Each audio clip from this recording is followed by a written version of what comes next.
Hey everyone, what's going on? Welcome back to Babel on Talmud. Today we're studying Daf Tes, Daf 9 of Masechta Pesachim. Another great daf here in Masechta Pesachim. They really know how to keep the best dafs, how to reserve the best dafs for us over here at Babel on Talmud. So some of the sugyas we're going to learn about today. Counting on weasels to eat things. Can you count on a weasel to eat something? What do you guys think? I don't know, I don't even want to go there. Yeah, I'm happy I don't know where to find the weasel. Ein safek motzee miday vaday. Interesting sugya. Being concerned that a weasel will schlep bread. Okay, it's interesting. You know, that really comes up at the very beginning of the daf today in the Mishnah, but we really get to the nitty gritty later on in the daf. And then the famous sugya of Tesha Chanuyos. You guys know it? Does that ring any bells? Tesha Chanuyos? I don't think that we've ever learned about it together, but I'm sure some of the chevra over here have heard of it. It's talking about when you have 9 stores that sell kosher meat, one of them sells non-kosher meat, and you find a random piece of meat. Can you assume that it's kosher or not? So how does that tie into chametz and matzah? So we got some good juicy stuff today. Let's get started. Daf Tes Amud Aleph of Masechta Pesachim, all the way at the top, at the Mishnah, in Choshishin Shema Gerer Chulda Mibayis Levayis Mimakom Lemakom De'im Kein Mechatzu L'Chatzu Me'ir L'Ir Ein L'Davar Sof. You got that? Good. Let's go weiter. Just kidding. Okay. Says the Mishnah, in Choshishin Shema Gerer Chulda Mibayis Levayis Mimakom Lemakom. We are not concerned that, imagine you live in a one-room home and you got 4 corners in the room, and you're starting to do your Pesach preparations, and you clean one corner, and you get rid of any chametz over there. You move on to the next corner. You have to be concerned that the second you turned away from the corner that you just cleaned, that a weasel came and schlepped some chametz over there and created a whole mess. Okay? So that's the question. So we say, no, you don't. We are not concerned that after you clean one space, that maybe a weasel came and schlepped some chametz from either one house to the next, or from one place to another place. In which case, then you'll have to be concerned, well, maybe did they bring from one chatzor to another, maybe from one city to another, right? Who knows how far these weasels can travel? After all, they're weasels. They have their reputation. So what the Mishnah is saying is you don't have to be concerned about that. Once you have cleaned a space and you can ascertain there's no chametz, that's it. You don't have to be concerned that weasels will schlep over some chametz and then leave crumbs, or crumbs aren't really an issue, right? We said the other day that they're not chashuv, but maybe leave bigger than crumbs. That's not a concern. Says the Gemara, times lo chazino d'shakal. So says the Gemara that the reason why this is okay, right, that after I clean one corner, I don't have to be concerned that a weasel is going to come and schlep some chametz over there. It's because as long as I didn't see a weasel come and schlep chametz there, I'm just going to assume that no weasel came and brought chametz, right? But hachazina d'shakal chayshinan. But if we mamish saw that when we moved on to the next corner, a weasel came with a big piece of bread and brought it into the corner that we just cleaned, well, then we have to be concerned that maybe the weasel is not going to eat all of the bread and leave some of it over, and therefore you have to check out that corner again that you just cleaned to make sure that there is no chametz over there. Uvai b'dika, you have to check it again. Okay, so we say that if you didn't see any weasel schlep bread into the place that you just cleaned, so you can assume that it remains clean and chametz free. But if you see a weasel schlep bread to the place that you just cleaned, so then you have to go back and make sure that it didn't leave any chametz over there. Ve'amai, the Gemara wants to know how come. Nema chalte. But shouldn't we say that the weasel ate the bread? Meaning he schlepped over the bread, but he ate it, so there's no more chametz left. Because after all, milotanan, don't we learn in a Mishnah, in Oelos? Okay, don't worry. This Mishnah is under control. Meduros ha'akum tmei, that the places where Ovdei Kochavim lived have a status of being tameh, of tumas hames, because the concern was that the wives of the Ovdei Kochavim, if they gave birth to a stillborn, they would bury the stillborn in the house itself. So therefore, out of concern that maybe this Akum who was living in the house actually buried a stillborn in the house, so therefore you have to be concerned that the house is tamei. And how long does an Oved Kochavim have to live in a house in order for it to have a status of requiring bedika? What if he sleeps over one night? Do you have to assume that the house is tamei? So we say Arba'im Yom, that if the Oved Kochavim lives in the house for 40 days, then at that point, if you want to move into that house, you have to, I don't know, you definitely have to be concerned about Tumah. I don't know what you would do to remedy it, but you'd have to be concerned about it. And this is even if he doesn't have a wife, because we're concerned that maybe somebody who wasn't his wife gave birth to a stillborn and the stillborn was buried in the house.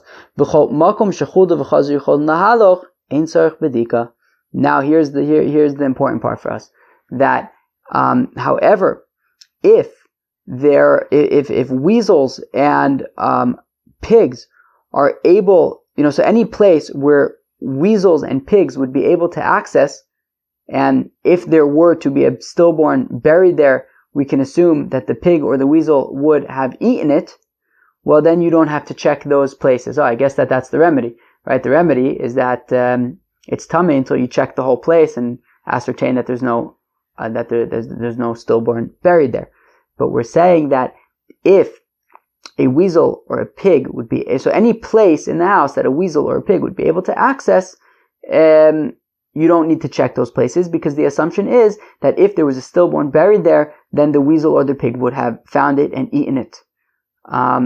So what do we see? We see that we can rely upon a weasel halachically to have a very sufficient appetite. And just like we say that you don't have to be concerned about a stillborn in terms of tumah if there's a weasel, because a weasel will eat it, so we should say the same thing about our chametz, that if a weasel, even if we saw a weasel schlep a piece of chametz into the corner, that shouldn't really matter, because we can assume that the weasel ate it. So Amar Reb Zera lo kasha abibasar v'habilechem. Reb Zera says there's a difference between a stillborn and a piece of bread, right? It didn't say meat and bread. I don't eat so much meat, l'maisa, but I have eaten meat, and let's be honest, for most of my life I eat meat. Kind of like an on and off kind of vegetarian guy. So right now I'm on. And it works out okay. But I understand what it means, the difference between meat and bread. So we're saying that weasels agree, and therefore when it comes to meat, they will eat it all up. But when it comes to bread, they might leave leftovers. When it comes to meat, they don't leave anything over. When it comes to bread, they may leave things over, and that is why if you saw a weasel schlep some chametz into the corner, you have to check it. Amar Rava, hi mai. Rava says, wait, what's going on over here? Bishlama hasam, amor hava, amor lo hava. I understand why, in the case of the stillborn, why we can rely upon the weasel or the pigs to eat the stillborn if there was in fact a stillborn buried there, because over there it's completely a safek, right? Amor hava, I'll say maybe there was a stillborn buried in the house, but at the same time amor lo hava, I can just as easily say that maybe there was no stillborn buried in the house. Vim timtzalomar hava, and even if you're going to say that there was a stillborn buried in the house, amor achalte. At that point I'll say, well, maybe the weasel ate it. There's like two layers of safek. Aval hacha, but over here, the vaday, the chazina, the shakal, where we 100% saw that a weasel took a piece of bread and brought it over to the corner, so we know with certainty that there was bread in the corner at some point. Well, miyemer da achalte, can we say with complete certainty that the weasel ate the bread? Havi safek uvaday, ben safek motzee miday vaday. This would be a situation of safek and vaday, right? I.e., the baseline situation is that we know with certainty that the weasel schlepped a piece of bread into the corner, and maybe he ate the entire thing, maybe he didn't. And the ein safek motzee miday vaday, a perhaps is not able to override a definite. A possibility is not able to override a definite, and therefore, since we definitely know that there was bread in the corner, and possibly the weasel ate all of it, therefore we cannot rely upon our weasel friend, and you have to check the corner. Okay, very good. So that was machlokas between Reb Zera and Rava about why you would need to recheck a corner if you saw a weasel schlep bread over there. Vein safek motzee miday vaday. 1 second. Rava, is that really true? That a safek cannot override a vaday? Viha Tanya, but we learned in a brisa. Chever, we saw this brisa. Oh, maybe not. Wait, I thought we saw this brisa in Erevin. Oh, the next part we saw in Erevin? The next part we saw in Erevin. Alright, what can I tell you? Tanya, we learned in a brisa. Chaver shemez v'niach megorim le'peres. If you have a chaver, right? We learned about chavers and Amaretz the other day, right? We said that everybody's a chaver in the context of bedikas chametz. So chaver shemes, if you have a chaver who died, ve'niach megorim le'peros, and he left over a container filled with fruits. Va'afilu ein bnei yoman, even if those fruits were picked that day, harein bechezkas mesukanin, we can assume that they were already tithed. Ve'ahacha devaday tvile hane pere. Now, in this case, these fruits were certainly tevel. They were certainly untithed at one point. V'safek me'usarin, v'safek lo me'usarin. And maybe the chaver separated trumas and maisris. Maybe, well, I guess maisris. Maybe the chaver separated maisris. Maybe he did not. Because he safek umotzee miday vaday. And yet, the safek of maybe he separated maiser, maybe he didn't, is overriding the default certain state, which is that they were definitely untithed at some point. So we see that actually a safek is being motzee miday vaday. A safek is overriding a vaday. Hasam vaday uvadayhu. De vaday ma'asre. So the Gemara answers no. Actually, this case by the chaver is two vadays. It's two certainties, right? Yes, certainly at some point these fruits were untithed, but we can also say that certainly this chaver, before he died, he removed meiser. That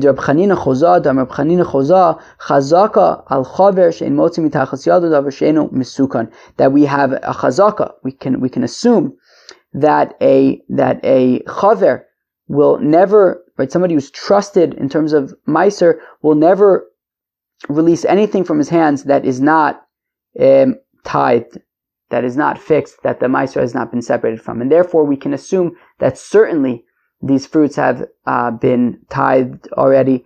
And just like we know with certainty that at some point they were untithed, we also know with certainty that this chaver, before he died, removed the meiser. Or if you want, I'll say safek v'safeku. Or even if you want to say, look, at the end of the day, if we didn't see the chaver separate the meiser, then it is ultimately just a guess. Who knows? Maybe he dropped dead before he had a chance to separate the meiser. But still, at the end of the day, it's actually not so straightforward that at some point it was tevel. Because in order for something to be considered tevel, in order for something to be considered like, the point where,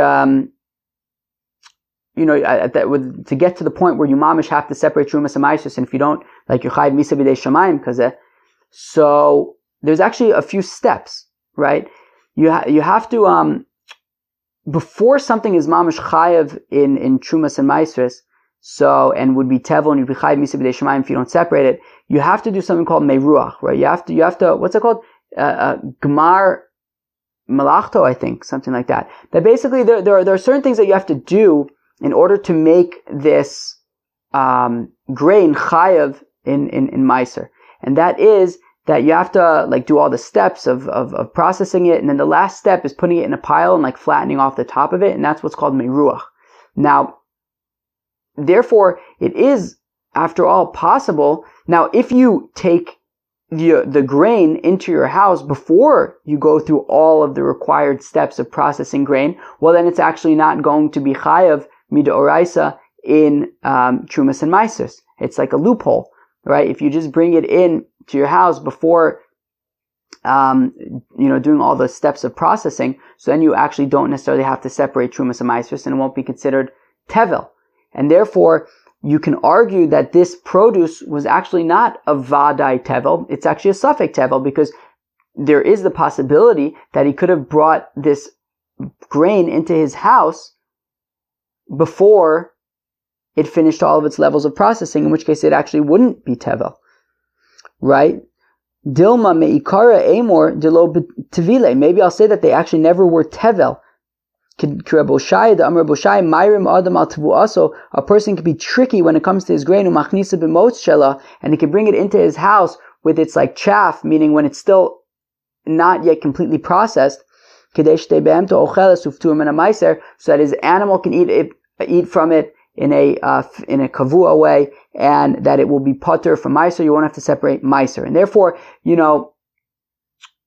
we can't say, just like we can't say with 100% certainty that this chaver separated meiser, we also are unable to say with 100% certainty that he brought it into his house after all the processing was done, and therefore it's possible that this was not actually ever tevel, and it's also possible that this chaver didn't separate meiser, but it's two suffix, and that is why we can assume that this stuff that this produce is okay, that these fruits are okay, because you have two suffix. But if you would have a vaday and a safek, we would still maintain that ein safek motzee miday vaday, that an uncertain situation cannot override a certainty that we know. But the Gemara is not done. Vein safek motzee miday vaday. Is it really true that a safek is not able to be motzee from a vaday? Ve'atanya, we learn in the Brayso from Rabbi Yehuda, ma'aseh b'shefchaso shometzek echad b'rimon, that there was a story with a certain nudnik, with the maidservant of a certain nudnik in Rimon. I'm getting the feeling that Rabbi Yehuda often brings up questions in these Mishnayos. I feel like we've seen a number of times where Rabbi Yehuda has said, ma'aseh so and so. I feel like we've seen it a few times. Ma'aseh b'shefchaso shemetzik echad b'rimon, that there's a story with a certain maidservant of a nudnik in Rimon, sheitila nefel abor, that she gave birth to a stillborn, and she threw it into a pit. Uva Kohen, and a Kohen came. Now, the Kohen was not supposed to come. A Kohen is not allowed to become tamei, and he really should not have come to do what he was about to do, but he did. Okay? The Hatid's bow, and what did he do? He peeked his head over the pit to see if the Ledaim Zachurim Nekevahi, to see if this stillborn was a male or a female. Now, he shouldn't be sticking his head over a pit because he might make an ohel over a mace, in which case he'll become tamei, and he's not allowed to become tamei. But he did do it, okay? Why did he do it? The Gemara says because, or the Mishnah says, or the Brayso says, that because he wanted to ascertain if the stillborn was a boy or a girl. And the nafkamina is, like we learned in Daf Gimel of Masechta Pesachim, that if it was a boy, so then there would be 7 days of Tumah and 33 days of Tahara. And if it was a girl, so then there would be 14 days of Tumah and 66 days of Tahara. So this Kohen poked his head over the pit to see if the stillborn was a boy or a girl. And the story came before the Chachamim, and they said it's okay. This Kohen is tahor, he's not tamei. How come? Because there are weasels and bardalises. A bardalis is a polecat. Dennis, what is a polecat? Thanks in advance. Mitsuyin sham. They are found there. V'hacha devadai hitila v'safek geru safek lo geru hayishaita. Now, in this case, certainly we know that she threw a stillborn into the pit, and therefore that would be a source of tumah. And based on that, if the Kohen would stick his head over the pit, he should become tamei. Yet the safek geru, the safek lo geru ayishaita, and maybe a weasel or a polecat schlepped aside came out of its little hole and schlepped the stillborn into its hole at that point, which means that therefore the baby was gone, right? Because that's the whole question. Meaning, if the baby was in the pit and the Kohen stuck his head over the pit, well, then certainly he's making an ohel over the stillborn, and then he's going to be tamei. Now, however, if a weasel or a polecat came out of its hole and schlepped the baby in the stillborn into its hole, well then there's no longer a stillborn in the pit, in which case the Kohen would not become tamei because he's not making an oil over anything. The stillborn has been schlepped into a hole. So here we have a safek and a vaday, right? Certainly there was a stillborn in the pit. Maybe it was schlepped into a hole. Because he's safek and motzee miday vaday, and we're saying that this safek is able to override the vaday. Lo tema sheitila nefa labor ela ema sheipila kimin nefa labor. So the Gemara wants to say, okay, so read the Brisa differently. Don't say that she mamish threw a stillborn in the pit. Rather, say that she threw something like a stillborn in the pit. It was like a cloud of congealed blood or something, but it wasn't actually a stillborn, so it wasn't actually tamei. V'have safek v'safek. And therefore, it would be a safek whether it was a stillborn or if it was just like some congealed blood or something. And it's also a safek if the weasel or polecat schlepped that safek item into his lair, and therefore it's two safeks, and that's why this kohen, it was tahor. But 1 second, it says to know if this was a boy or a girl, which makes it seem like it was a stillborn, not just some blood. This is what it means. No, the job of the Kohen over here was to tell if it was a stillborn or if maybe it was just like an empty like placenta, I think, or something. So, meaning if there was actually a baby there or not. And even if it was a baby, well then he wanted to know if it was a zachar or a nekeva. So therefore, it was a safek whether it was actually a stillborn or not, and it was a safek if the weasel or polecat schlepped the thing into its lair. So that is why it's a double safek. That's why it's acceptable. Or if you want, I'll say hasam vaday uvadayhu. Or there you can also say it's two vadays, meaning even if you want to say that yes, it was certainly a stillborn, you can also say the following, that what? That kaven the chulda uvardulas mitzuyin sham, that since there are weasels and polecats that are in vaday geruhu ba'yishaita, then certainly they had schlepped it away at that time, because nehidish yure mishaira migara mias vaday gerum ba'yishaita. That even though we had a question before about maybe they might leave over some of the meat, but they definitely are going to schlep it into their lair, that's for sure. Whether or not they have as big of an appetite as we think they do, as we're crediting them for, maybe yes, maybe no. Maybe they ate all the meat, maybe they didn't. However, they definitely schlepped it into their lair. So therefore, it's two vadays. Yes, certainly there was a nefel in the pit, but certainly there was like a stillborn in the pit, but certainly also these little rodents schlepped the stillborn into their lair, and therefore what? Therefore certainly when the Kohen poked his head over the pit, there was no tumah there at the time. Now the Gemara asks, Umi amrinan ein choshishin shema gerura chuda? Going back to our Mishnah. Okay, we're going back to our Mishnah. Our Mishnah had said that if you clean one corner of your house and move on to the next corner of the house, you do not have to be concerned that a weasel came and schlepped some chametz from the third corner of the house into the first one that you already cleaned. So now, is that really true? Do we really say that we're not concerned that a weasel may schlep some chametz into the place that you already searched? But it says at the end of what? In the Mishnah that we're going to learn tomorrow, on the Yud Amud Beis, right? It says, in the continuation of our Mishnah, you could say, you hear that? The Mishnah on tomorrow's daf, on Yud Amud Beis, says that you're allowed to leave over some chametz after the bedika for consumption if you want. You know, if right, so what does it say? That whatever chametz you leave over for yourself after the bedika, so you have something to eat, that's fine, but just make sure to put it away. So you don't have to do another bedika afterwards. Meaning, if you leave out this chametz, then you're going to have to do another bedika. So what do we see? So we're clearly concerned that if you leave out this chametz, then a weasel is going to come and mess up the search that you already did, right? We're saying that you do your search your house for chametz. Sure, if you want to leave over some chametz to eat afterwards, that's totally fine, but make sure you put it away. And if you don't put it away, you're going to have to do another bedika. What's the concern? The concern is that a weasel is going to come and, get into it and take some of it and leave some of it somewhere, and it's going to create a mess. Abaye says it depends when you do the bedika. If you do the bedika on the 13th day of Nisan, so then you don't have to be concerned about a weasel breaking into your chametz and schlepping it somewhere and leaving it over. But on the 14th day of Nisan, you do have to be concerned about that.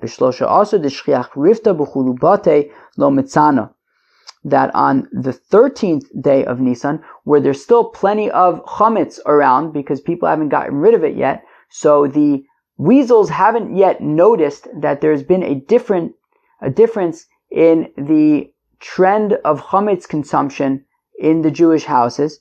And since he hasn't noticed yet this change, so therefore he will continue business as usual and he'll keep on eating as if there's no tomorrow. So therefore, on the 13th, after you've done bedika, you wouldn't have to be concerned that a weasel is going to come, because even if a weasel comes and chops some of your chametz, it's also going to eat all of it, because it won't be thinking like, wait, I don't know when my next meal is coming, because as far as he can tell, there's been nothing different from the day before and the day before that, and there's just always enough food to go and steal and eat. So therefore, he's going to eat it all up, and therefore you don't have to do another bedika. But But on the 14th day of Nisan, this weasel is going to notice that for some strange reason, there isn't as much chametz around as there usually is. And therefore, on the 14th, if he chops some of your chametz, well then he might not eat all of it. He might save some for later because he doesn't know when his next meal is coming, and then you might find some chametz on Pesach, and therefore you have to do another bedika. Amarava v'chichuda neviyahi tiyada da'idna arbesar v'lo'afiyad l'ortu mishayir mitamra. Let's read that again. Says Rava, v'chichuda neviyahi, is a weasel a prophet?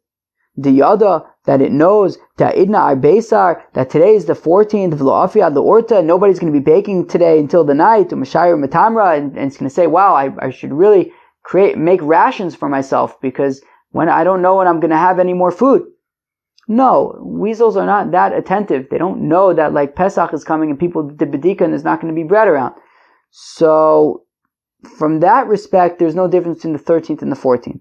So Ela Amar Rava Mashmashayri Yanchenu B'tzina. Rather, says Rava, the reason why the Mishnah on Yud Amud Beis says that whatever chametz you leave over after the bedika, you should put away and not leave out, is Shematito Chulda B'fanenu. It's because we're concerned that maybe we'll see the weasel take some of the bread in front of us. And you're going to have to do another bedika, as we said at the very beginning that was the very first thing that the Gemara said, right? That when do you not have to check out of concern that a weasel took chametz?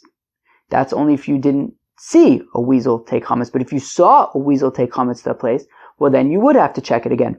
So therefore, Rav is saying that make sure to put away whatever chametz you're leaving over after the bedika for you to eat. Make sure you put it away, because if you leave it out and you see a weasel take it somewhere, you're going to have to do another bedika over there, because maybe it's going to leave some of the bread over. Tanya Kavase de Rav, we have a brisa supporting Rava, that if somebody wants to eat chametz after bedikas chametz, Ketzad Yaisa, what does he do? That which he leaves over, he should put it away. Shelo tavu chuda, so lest a weasel come v'tito b'fanenu and take the chametz in front of us. And you would have to do another bedika. Okay. Rav Mari Amar, says the holy Rav Mari, okay, says Rav Mari that the concern is that, well, actually maybe you'll leave specifically out 10 pieces of bread, and you'll come back tomorrow and you'll find 9 pieces of bread, and what happened to that 10th one, and then it'll be clear that a weasel took it, and then you'll have to do another bedika. Okay. Says the Gemara, Tesha tziburin shel matzah ve'echad shel chametz. What happens if you have 9 piles of matzah and 1 pile of chametz? Ve'asa achbar v'shakol, and then a mouse came and took. So if you have 9 piles of matzah, 1 pile of chametz, a mouse comes and takes one piece of something. We don't know what it is. Now, there's a 90% chance that it took matzah, but let's see. Hainu teisha chanuyos. So this is the exact case of teisha chanuyos, peresh ve'asa achbar v'shakal hanu seifa. And if a piece, if something separated from the 9 piles on its own, and then the mouse came and took that and brought it somewhere, well then that's the safe of that brisa. What the heck are we talking about? What is teisha chanuyos? Let's find out right now. The Tanya is, we learn in the brisa, teisha chanuyos. If you have 9 stores in a town, teisha kulan mochen basar shchuta, and all of them sell slaughtered meat, i.e. kosher meat. Ve'achas mocheres basar b'sar nevela. And then you have I assume it means a 10th one, right? Then you have one that sells non-kosher meat. Okay? So basically there's a 90% chance that whatever meat you're getting is going to be kosher meat. But v'lokach me'achas me'en, a person, blindfolded himself and went into one store and he doesn't know which one he went into, or whatever it was. He was completely spaced out, and he went into one of the stores, cannot for the life of him remember which one it was, and he bought some meat, and he doesn't know which one he bought it from. Sveiko Osir, that's a problem. The reason is because we have a principle. That principle is called Kol Kavua Kimechza Al Mechza Dami. That anything that we know what it is, it's like 50-50. Meaning, we know that there are 9 stores that are kosher and 1 store that is non-kosher. So because we know exactly what it is, it's not like, there's a whole bunch of stores and we don't know how many there are. No, we know it's 9, it's a ratio of 9-1. Well, then we actually treat it kimechza al mechza, as if it's 50-50. And therefore, when he's saying, look, I know that I went into one of these stores and bought meat, well then, we'll say kol kavua kimechza al mechza dami, that it's not a 90% chance that it's kosher, it's rather a 50-50% chance, and therefore it's aser. But interestingly, what if this fellow didn't actually walk into one of the stores and purchase meat? Rather, he's walking down the street and he finds a piece of meat. And now we don't know, wait, here's a piece of meat. Can I assume it's kosher or not? So in that case, yes, you can assume it's kosher because there's a 90% chance that it's kosher. Because over there we'll say called the parish meruba parish. Anything that's separated from the rove. And the rove here is kosher meat, therefore you can assume it's kosher meat. So if you do something, if you go into the store and buy it yourself, well then we'll say kol kavua k'mechza al mechza dami, and it's 50-50 and it's aser.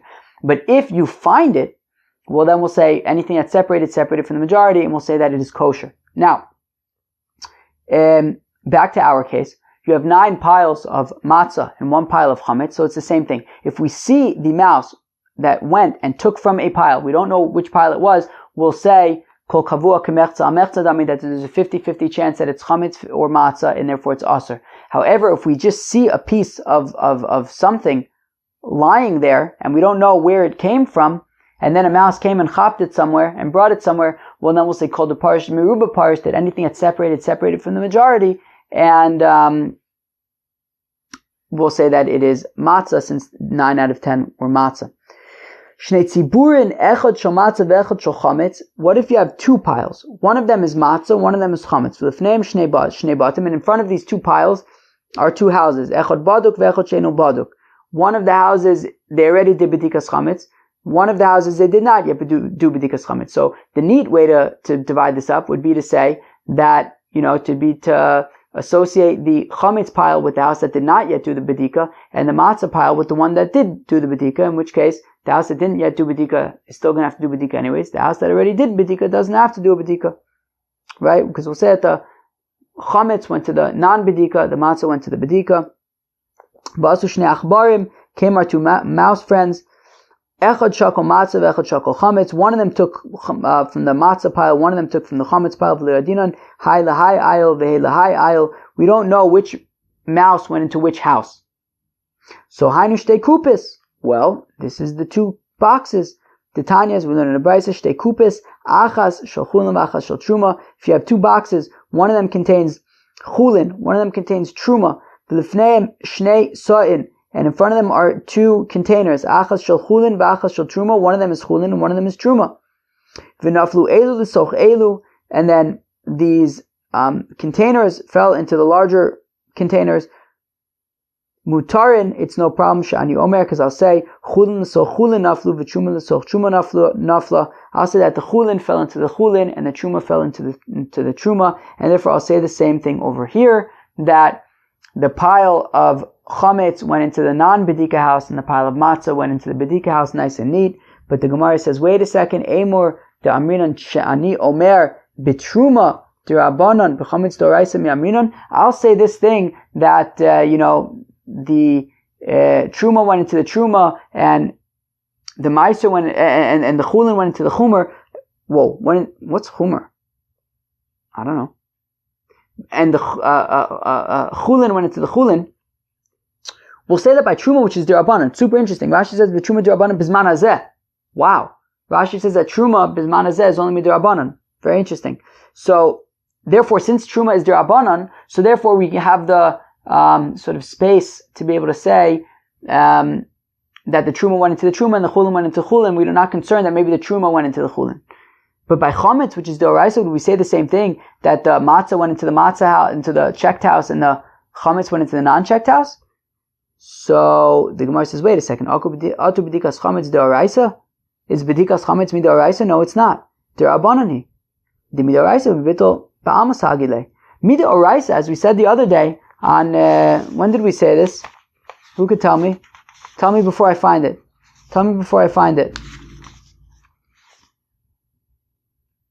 I beat you to it. Taftal Ramad Beis. That Mida Oraisa, all you have to do is a bittul, right? All you have to do is mivatul chametz. You don't have to do b'dikas chametz bichlal. That's a din derabanan. So therefore we can say that the chametz went into the non-checked house and the matzah went into the checked house. Chevre, that was daf tes of Masechta Pesachim, another great daf. Let us review what we've learned. So, at the beginning, there was machlokas between Reb Zeir and Rava about can you count on a weasel to eat things. Reb Zeir says it depends what the things are. If it's meat, yes, you can count on the weasel to eat it. If it's bread, no, you cannot. Rava says that no, you cannot assume that the weasel ate everything, but it just depends the context. If it's a case of safek, so maybe the weasel ate everything, maybe the weasel didn't, well then you can say that you can rely on the weasel because it's a safek and a safek. But if it's a vaday situation, such as our case, that if we saw a weasel schlep some chametz into a corner, then you cannot assume that it ate it because ein safek motzee miday vaday. We then brought a whole bunch of cases to try to prove that maybe we don't say ein safek motzee miday vaday, but we were able to whatever, those weren't good proofs. So we're stuck with this principle of ein safek motzee miday vaday. Then being concerned that a weasel will schlep some bread, right? You have to be concerned that a weasel is going to chop some bread and bring it into the place that you already checked. Abai says, well, it depends. If it's the 13th day of Nisan, when there's still plenty of bread around, you don't have to be concerned that the weasel is going to take some bread and leave it over, because the weasel, as far as it's concerned, still has plenty of bread to go around. But comes the 14th, the weasel starts to notice that there's less and less bread around, so maybe he might save some rations for later, and at that point we have to be concerned that maybe the weasel is going to make a mess. Rava says that no, we're giving too much credit to the weasel. He's not that smart. Rather, says Rava, it depends. If we mamish see the weasel take things and bring it to a corner, well then you have to be concerned about him leaving it over. But if we don't see it, then we don't have to assume that there was a weasel that's going behind our backs and sneaking some chametz in where we already cleaned. Rav Mari says that, well, actually, interestingly, you don't want to leave out chametz that is like a specific number. Like if you have 10 pieces of chametz, well then maybe you'll find that there's only 9 left, and then what's the problem? So like what happened? Maybe a weasel came and will create a mess. So therefore we say don't leave out any chametz. But if you don't see the weasel take it, I don't think you have to be concerned that he did. And then we got into these interesting situations about the Tesha Chanuyos, right? We said if you have 9 piles of matzah and 1 pile of chametz, so it depends. If the mouse comes and takes some stuff and we don't know if it's chametz or matzah, so we have to say kol kavua k'mechza al mechza dami. There's a 50-50 chance, and therefore it is going to be you have to be concerned that maybe the mouse took some chametz. But if there was just some substance next to these piles and we don't know if this thing came from the matzah or the chametz, well, we would say, look, it's 90% chance it came from the matzah, right? Called the parish meruba parish, and that would be acceptable even if the mouse now schlepped some away with him. You can assume that it was matzah. If there was a pile of chametz and a pile of matzah in front of houses, one of them did bedika and one of them did not, you can assume that the pile of chametz, and then the mouse takes some stuff from each of the piles. So you can assume that the chametz ended up in the house that did not yet do bedika, and the matzah ended up in the house that did do bedika. However, I hope that you enjoyed Daf Tes of Masechta Pesachim. I'll see you later. Peace out.